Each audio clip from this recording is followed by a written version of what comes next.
Marcos capítulo 5, versículo 15, quem achou, diga amém. Amém. Está escrito: e os que aquilo tinham visto, contaram-lhes o que acontecera ao endemoniado. E versículo 15: e foram ter com Jesus e viram o endemoniado, o que tivera a legião, assentado, repita comigo, assentado, vestido, em perfeito juízo, e temeram. E os que aquilo tinham visto, contaram-lhes o que acontecera ao endemoniado acerca dos porcos, e começaram a rogar-lhe que saísse do seu território. E entrando ele no barco, rogava-lhe o que for endemoniado, que o deixasse estar com ele. Jesus, porém, não lhe permitiu, mas disse-lhe: vai para a tua casa, para os teus, e anuncia-lhes quão grandes coisas o Senhor te fez, e como teve misericórdia de ti. E ele foi e começou a anunciar em Decápolis quão grandes coisas Jesus lhe fizera, e todos se maravilhavam. Aleluia. Tome assento adorando a esse Deus, louvado seja o nome de Jesus. Queridos, eu tenho uma palavra bem simples para ministrar à igreja do Senhor, porém necessária. Louvado seja Deus. Nós lemos a passagem bíblica que narra a libertação do endemoniado gadareno. Os irmãos conhecem essa passagem bíblica da frente para trás e de trás para frente. É uma passagem bíblica muito pregada, muito estudada, muito pesquisada e também muito falada. Aqueles que não têm familiaridade com a Bíblia, que não leem a Bíblia, puderam também aprender essa passagem até mesmo através de filmes ou através da novela da Record Jesus. Porque, se não me falha a memória, tem um episódio lá que narra a libertação do endemoniado gadareno. Então é uma passagem, situação muito conhecida, aonde Jesus Cristo, ele atravessa o mar para libertar uma vida, louvado seja Deus. Então não precisa eu entrar no pormenores aqui, acerca da situação da libertação deste homem, porque todos os irmãos conhecem. Eu vou apenas falar do início da chegada de Jesus e do final, e assim eu não tomo muito tempo, e no final eu oro pela tua vida, porque eu quero até encerrar mais cedo aqui, para me orar e impor as mãos sobre vidas aqui, e se Deus revelar alguma coisa, a gente entrega, se não, nós oramos, porque a oração é melhor que revelação, louvado seja Deus. Quando nós lemos a Bíblia, nós analisamos aqui que Jesus Cristo, ele entra no barco com os discípulos, e se dirigem até Gadara. Só que a Bíblia relata em Mateus capítulo 8, versículo de número 23, volta o retorno, varão, por favor. Mateus capítulo 8, a partir do versículo 23, a Bíblia relata que quando Cristo entra no barco, ele vai então com os discípulos atravessando o mar para chegar ao outro lado. O mar em que Jesus estava, ele não é um mar como nós conhecemos aqui no Brasil. Mar aqui no Brasil é aquele do litoral, salgado, que tem ondas. O mar aqui que a Bíblia relata em Mateus 8, 23 e aqui em Lucas 30 também, em Marcos 4, 30, a Bíblia Sagrada revela que ele não era precisamente um mar como os mares do litoral. Era o chamado Mar da Galileia. Em algumas traduções está Lago de Genezaré. Então não era precisamente um mar. Era um lago. O Mar da Galileia, Lago de Genezaré, ele tem 21 quilômetros de comprimento e 13 de largura, cerca de 45 metros de profundidade. Por que eu estou dando essas medidas aqui para os irmãos? Porque lago não tem onda como tem no mar. Os irmãos sabem que no mar tem ondas enormes. Tem ondas que são tão grandes que evoluem para um tsunami e alagam cidades. Mas no Lago de Genezaré, no Mar da Galileia, as ondas são pequenas, porque 21 quilômetros, quase como daqui no plano piloto, não é suficiente para dar uma onda enorme. Dá apenas pequenas ondas. E às vezes algumas ondas médias. Por exemplo, no ano de 2019 agora, teve uma onda média para grande no Mar da Galileia. E a última onda maior foi há 30 anos atrás. Mas quando a Bíblia relata que Jesus entra no barco com o discípulo, a Bíblia diz que Jesus ele vai para a popa do barco, reclina-se sobre um travesseiro, e ali o Senhor aproveita aquele momento e dá uma descansada, porque Jesus ele era muito assíduo na obra de Deus. Então era o dia inteiro curando, operando, libertando vidas, ensinando. E à noite, quando chegava a hora do descanso, ele tinha um costume de ir para o monte e virar a noite em oração. Então pouco era o tempo que Jesus descansava. Então ele aproveita aqui a situação para descansar naquele barco. E a Bíblia relata que enquanto ele dorme ali sobre uma almofada, a Bíblia diz que recai uma grande tempestade sobre o Mar da Galileia. E aquela tempestade açoita o barco que Jesus estava.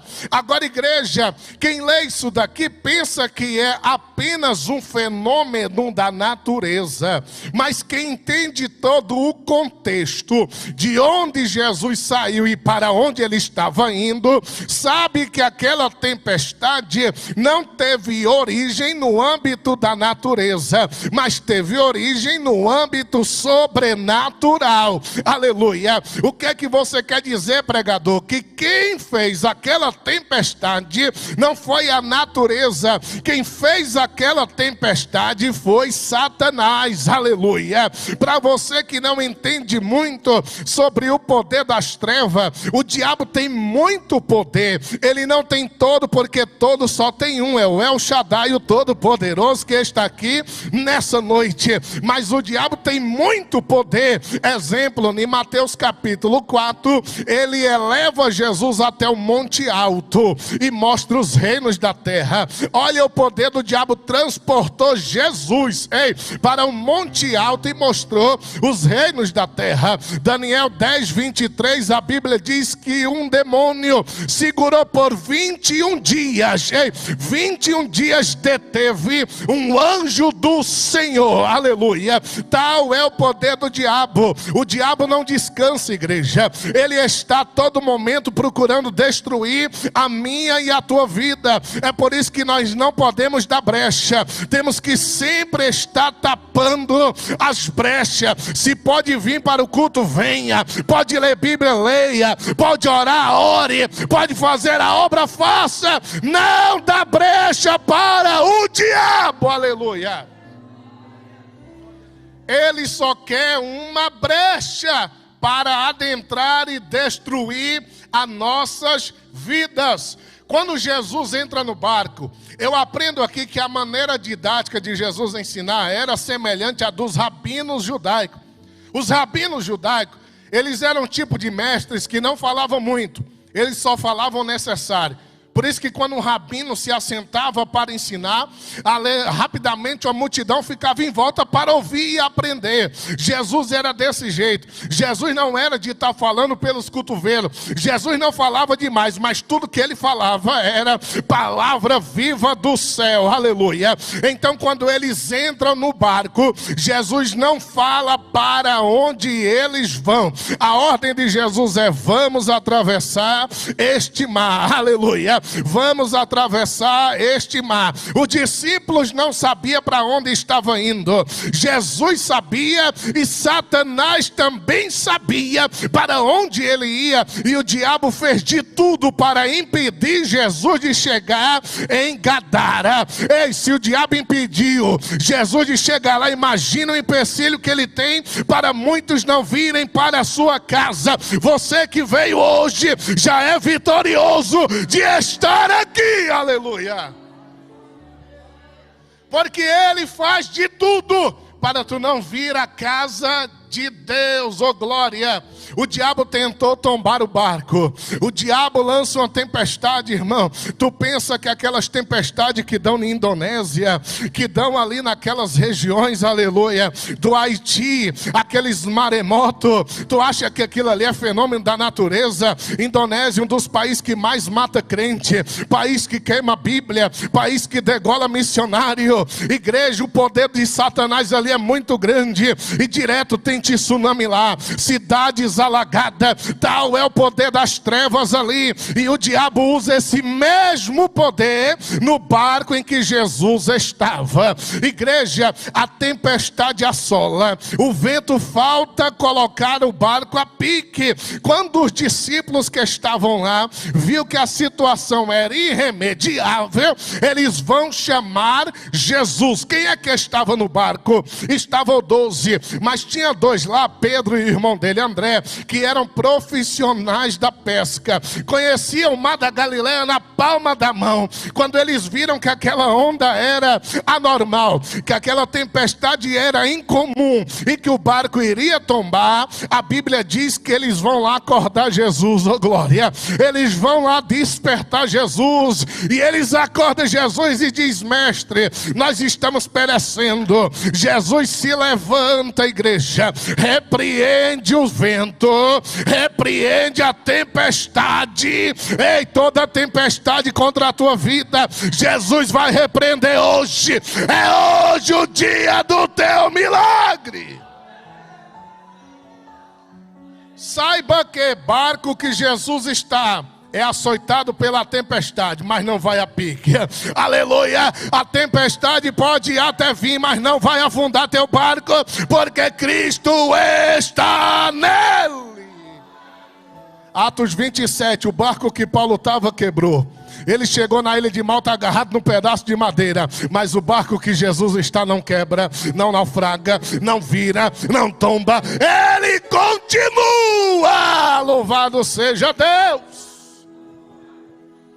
Jesus acalma o vento, a tempestade, e ele chega em Gadara. Qual era o lugar que Jesus foi visitar em Gadara? O shopping center? Jesus foi nas sinagogas? Jesus foi ali nas reuniões de oração? Não. Ele foi no cemitério, aleluia. Olha para onde Jesus vai. Igreja, para salvar uma vida, Jesus vai aonde ninguém mais vai, aleluia.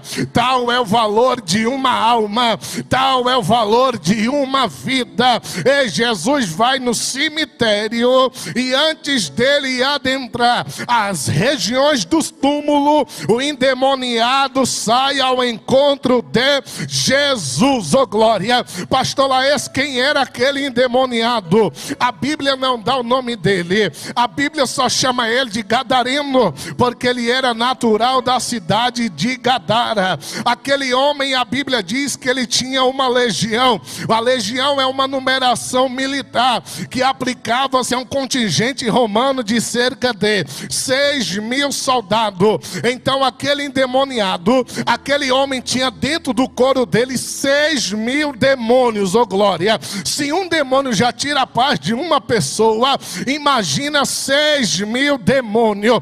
E o versículo que tu leu comigo aqui diz que ele estava assentado, vestido em perfeito juízo. Ou seja, antes disso ele não assentava, andava nu e era louco, aleluia. Ele andava dia e noite, urrando entre as covas, andava dia e noite, gritando sem parar. Estava possesso e possuído por Satanás. A vida dele nos olhos da sociedade tinha acabado até Jesus chegar. Até Jesus chegar. Quem sabe alguém já disse que a tua vida acabou, mas a última palavra não vem aqui debaixo da terra. A última palavra vem do céu, oh glória. Aquele homem não tinha paz. A Bíblia não dá os detalhes de como ele parou lá, igreja, mas possivelmente, aleluia, começou em casa. Imagine a arruaça que ele fez em casa, porque lá no cemitério ele não parava, era dia e noite gritando, urrando, andando nu. Tentavam colocar algema de ferro nele, ele quebrava igual como se fosse plástico. Tal era o poder do diabo na vida dele. Aquele homem não tinha paz, aquele homem não tinha sossego, aquele homem não tinha alívio, porque o diabo que eu falei no início, que não descansa, estava na vida dele e não deixava ele repousar. Aquele homem estava possuído 100% por Satanás, oh glória, e agora ele está entre os sepulcros com uma legião. Igreja, se uma pessoa que é possessa por poucos demônios já tem uma força descomunal, imagina um homem possuído por uma legião. Grande era o poder do diabo na vida daquele homem, que quando Jesus chega, aqueles demônios levam o homem até os pés de Jesus, e o diabo adora, e se prostra e adora ao nosso Senhor. Então aquele homem começou a ser endemoniado,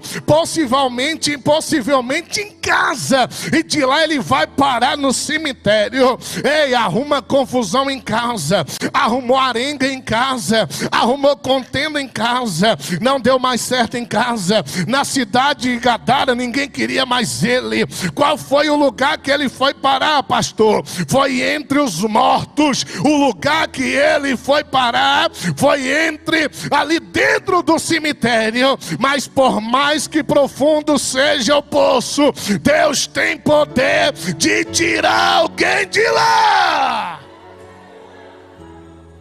Não tem mais jeito. Nós não podemos dizer isso, irmãos, que não tem mais jeito. Não foi o nosso sangue que foi vertido na cruz. Não tem mais jeito. Que isso? Para Jesus sempre tem jeito. Ah, pastor, mas é torto. Ah, pastor, pau que nasce torto morre torto. Não é isso que ensina aí o ditado popular? Mas deixa eu te falar, na carpintaria, ei, de Jesus de Nazaré, ele ajeita.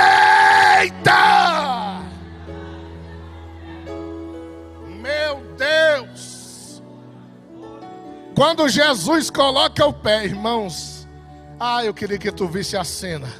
Jesus coloca o pé para fora do barco. Eu imagino o desespero do diabo, porque o diabo deslocou 6.000 demônios para um corpo. Grande foi, pastor Wilson, o investimento do diabo na vida daquele homem. O diabo investiu muito, pois Jesus também investe, aleluia. Ei, Jesus foi lá em Gadara, não foi para pregar num congresso, não. Ei, não foi para uma grande cruzada, não. Porque se nós pegássemos Jesus pessoalmente, nós ia levar ele para os maiores eventos do mundo. Ele foi lá em Gadara, ei, para resgatar uma vida, aleluia. Ele foi, atravessou o mar, ei, repreendeu a tempestade, estava cansado, mas foi lá por uma vida. A tua vida tem valor para Jesus. A tua vida tem valor para Jesus. Meu Deus.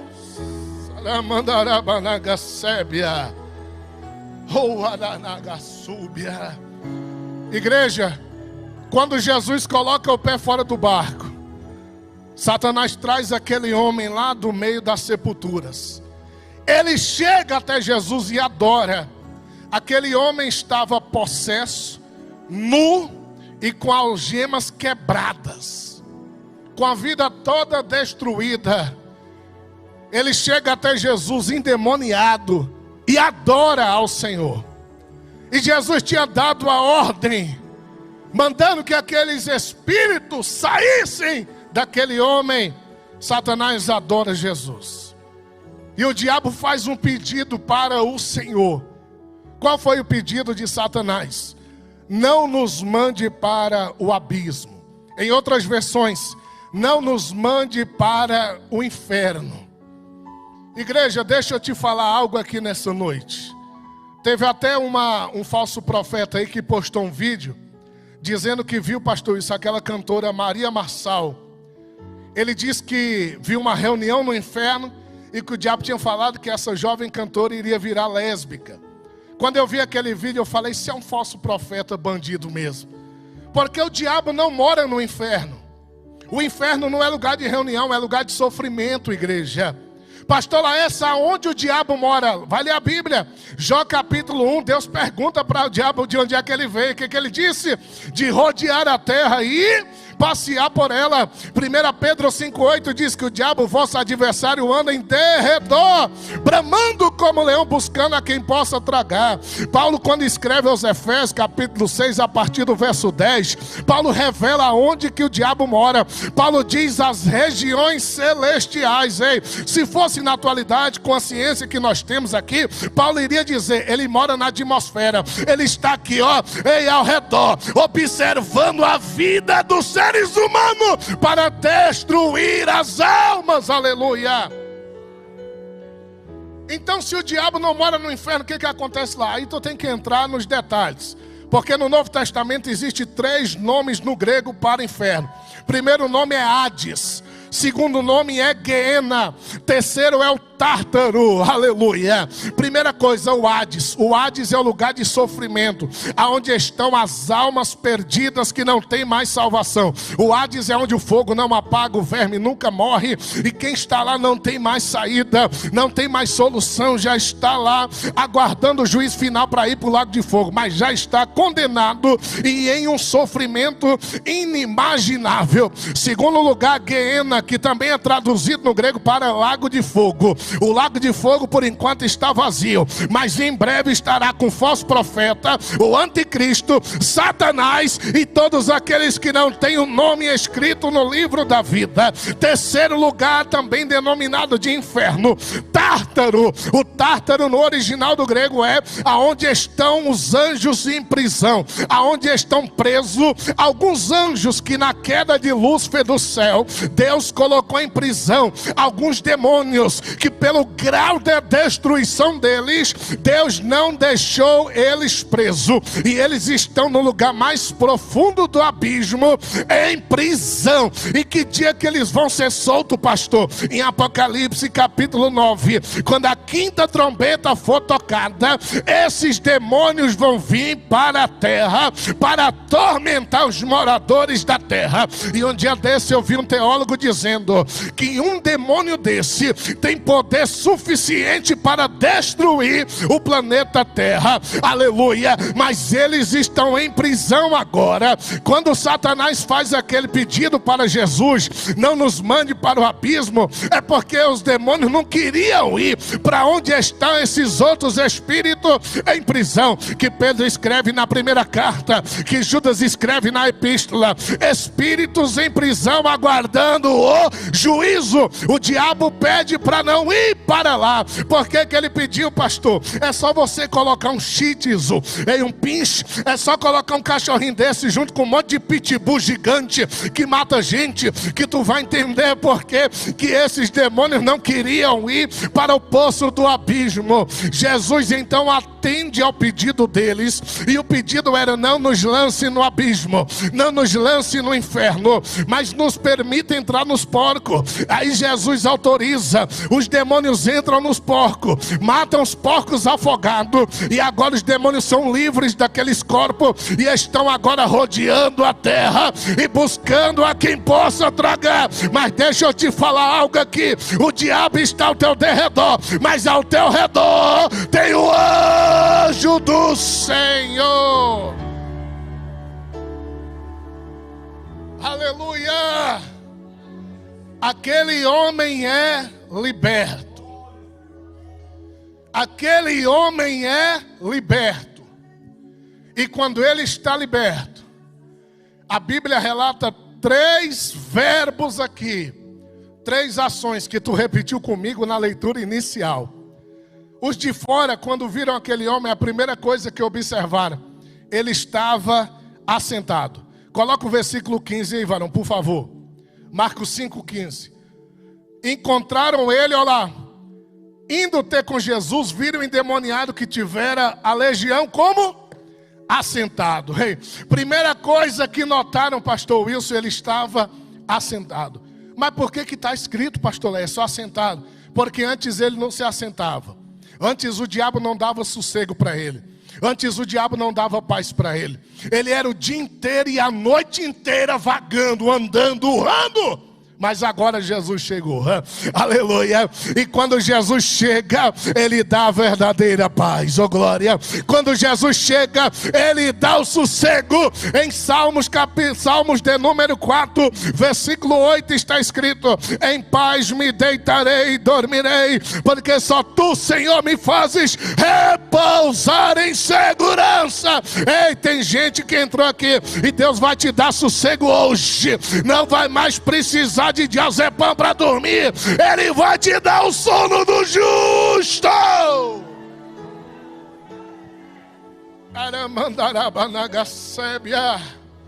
Viram ele assentado.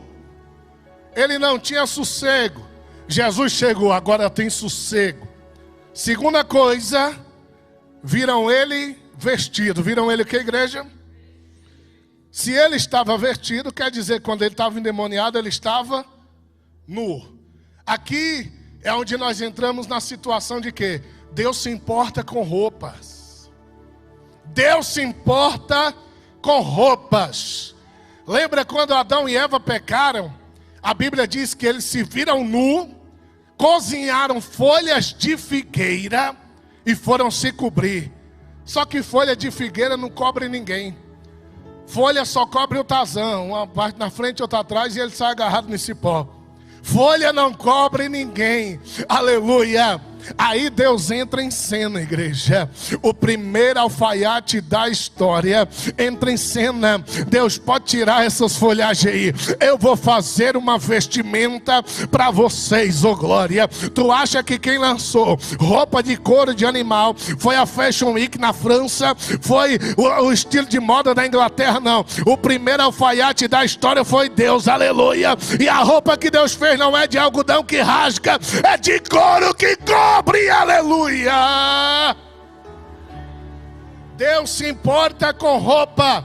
Deus se importa tanto com roupa que Ele dedica o capítulo 28 de Êxodo só para falar da roupa do sacerdote. Deus dedica o capítulo 39 de Êxodo inteiro só para tratar da roupa do sacerdote, aleluia. Tanto que Deus se importa com roupa, Deus se importa tanto com roupa, que em Lucas capítulo 15 verso 22, quando o filho pródigo chega em casa, a primeira coisa que o pai dá para ele é roupa nova. Roupa nova. O filho chegou com roupa fedendo a chiqueiro, chegou com roupa de mendigo, chegou com roupa com catinga de porco, todo sujo, mas o pai falou: vai ter roupa nova, vai ter roupa nova.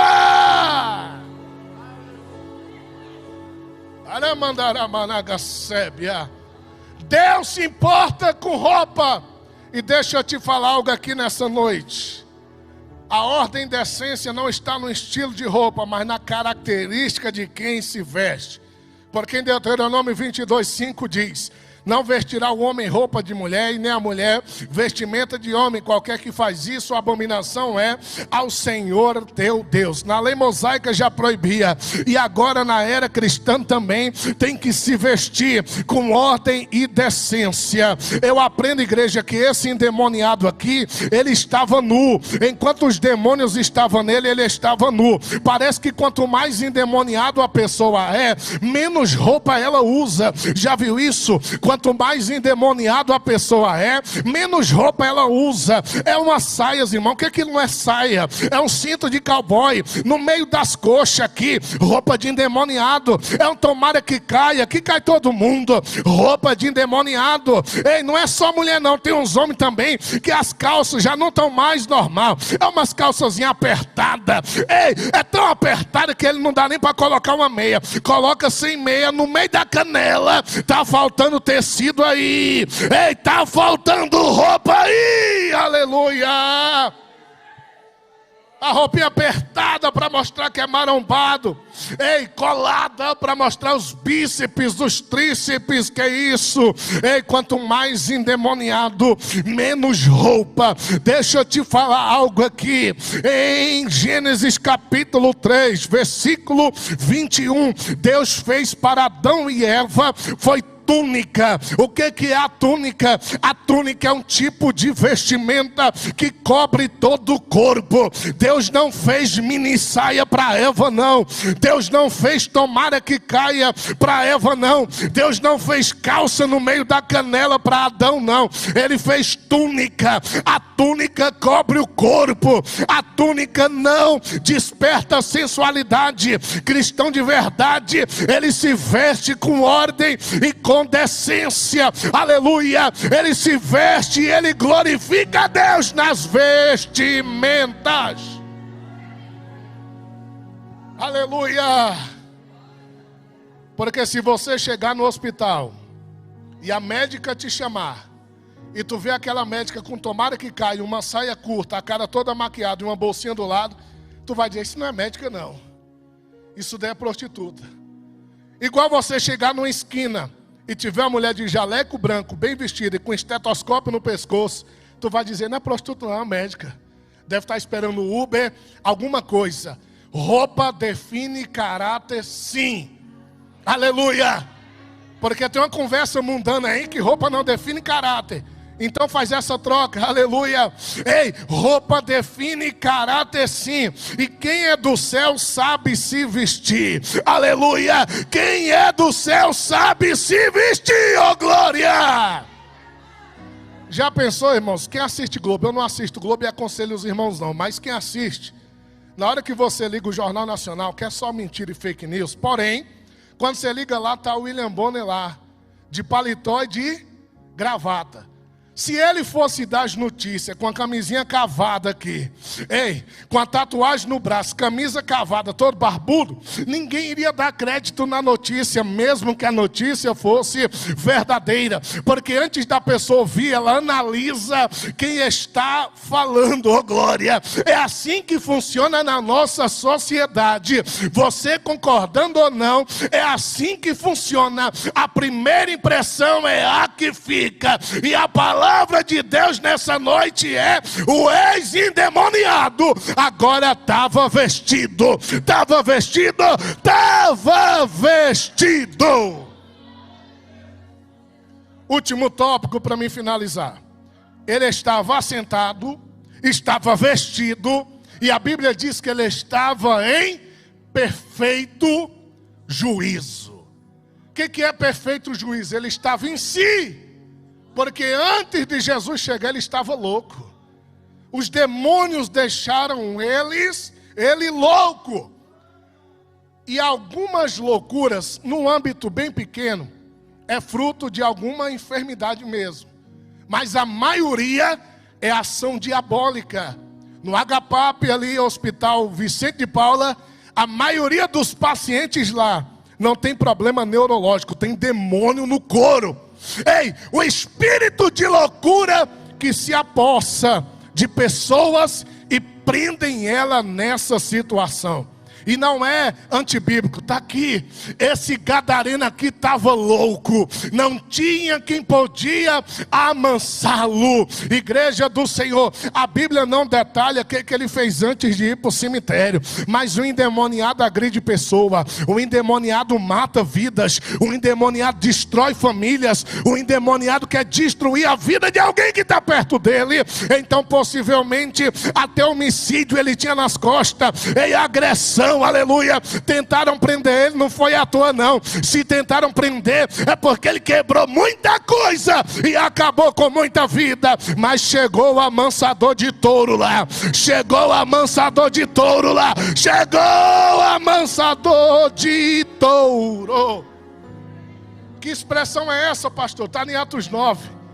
Quando Jesus fala com Saulo, olha, dura é para te recalcitar contra os aguilhões. Aguilhão é agulha que é usada para domar touro, aleluia. O domador de touro foi lá em Gadara. O domador de touro foi lá em Gadara. Ah, pastor, o meu marido é um touro. Ei, um camarada ignorante.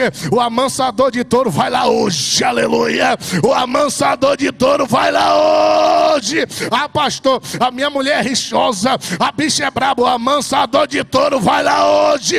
Vai ter paz nesse lá. Viram ele assentado, vestido e em perfeito juízo. Já fechei a Bíblia.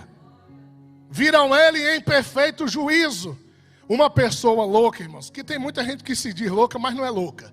Para mim o louco é aquele que pega uma nota de 100 e rasga ela toda. Aquilo ali é um louco. Ele taca a pedra, sai de perto. Aquilo é louco. Está endemoniado. Se tu não estiver na benção, ei, sai de perto. Mas se tiver, pode ir lá e expulsar aquela legião. Um dia desse eu conversando, pastor, isso com um enfermeiro que trabalhou aqui no HPAP. Ele disse que teve um paciente lá, que eles tinham que levar esse paciente lá para o lado de fora, para o gramado, para o paciente fazer as necessidades fisiológicas dele lá. Porque se o paciente fizesse num lugar fechado, era o paciente fazer, pegar e comer. Ei, quando o paciente fazia, urinava no pinico, era urinar e ele bebia toda aquela urina. Então eles tinham que levar para o lado de fora. Ei, isso daí, igreja, é loucura, é espírito maligno. Mas o amansador de touro está aqui nessa noite, aleluia. A Bíblia diz que aquele homem que estava agora em perfeito juízo, vestido e assentado, ele pede para acompanhar Jesus. Ele pede para acompanhar. Que missionário Jesus ia ter, hein? Olha o testemunho, pastor. 6.000 demônios no couro. Destruiu a cidade de Gadara, as casas, matou gente, bateu nos outros. Olha que testemunho. Só que Jesus falou o que para ele? Não, vai para os teus. Aleluia. O convertido não sai por aí dando testemunho, não. O convertido, ele vai consertar as besteiras que fez no passado. Por que que tem tanto cantor famoso que quando a história não consegue ficar firme? Porque ao invés de ir lá resolver o problema do passado, está nas igrejas dando testemunho, aleluia. E o que que Jesus diz para a igreja de Éfeso? Lembra de onde tu caiu, volta, te arrepende, volta ao teu primeiro amor. Jesus mandou voltar e consertar o que estava errado. Ei, não tem que estar aqui dando testemunho, cantando, tendo fama, não. Tem que voltar lá, ei, tem que consertar lá, pedir perdão para o pai, para a mãe, para os irmãos, consertar o altar, e depois Deus vai usar aqui na terra, louvado seja Deus. Jesus fez isso. Jesus mandou Eli voltar e contar para os deles quão grandes coisas, aleluia, ei, quão grandes coisas o Senhor havia lhes feito, oh glória. Esse é um testemunho. Testemunho não é aquilo que promove homem, testemunho é aquilo que promove o Senhor e Salvador Jesus Cristo. Testemunho não é para a glória de homem, testemunho é para a glória de Deus, aleluia. Só quem recebe essa palavra, diga graças a Deus. E com a permissão do nosso pastor Wilson, se coloque de pé nessa noite.